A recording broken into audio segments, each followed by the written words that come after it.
এক নিঃসঙ্গ সকাল, শিশির ভেজা ঘাসে কাঁপছিল এক ছোট্ট গোলাপ। নরম পাপড়ির ভিতরে লুকিয়ে ছিল না বলা হাজারটা স্বপ্ন। কিন্তু সে ছিল একা, ভেবেছিল আমি তো সাধারণ, আমার কাটা আছে, রঙও ফিকে, আমি কি পারি কারো হৃদয় ছুঁতে?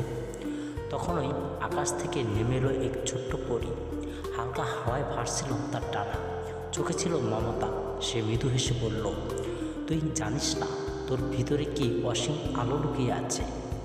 গোলাপ চোখ নামিয়ে বলল, আমি কেবল কাটা, আমার সৌন্দর্য মনে। তুমি কেন আমার পাশে এলে?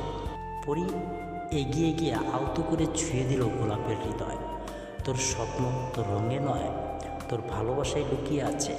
একদিন কেউ এসে তোর সেই ভালোবাসায় বদলে যাবে চিরদিনের জন্য। সেই দিনই এক ক্লান্ত বিধ্বস্ত প্রজাপতি হারিয়ে গিয়ে এসে পড়ল গোলাপের বুকে। গোলাপ তাকে ঠাঁই দিল, কাটার মধ্য দিল নরম আশ্রয়, নিঃশব্দ ভালোবাসা। আর তখনই গোলাপের ভেতর থেকে জেগে উঠল আলো।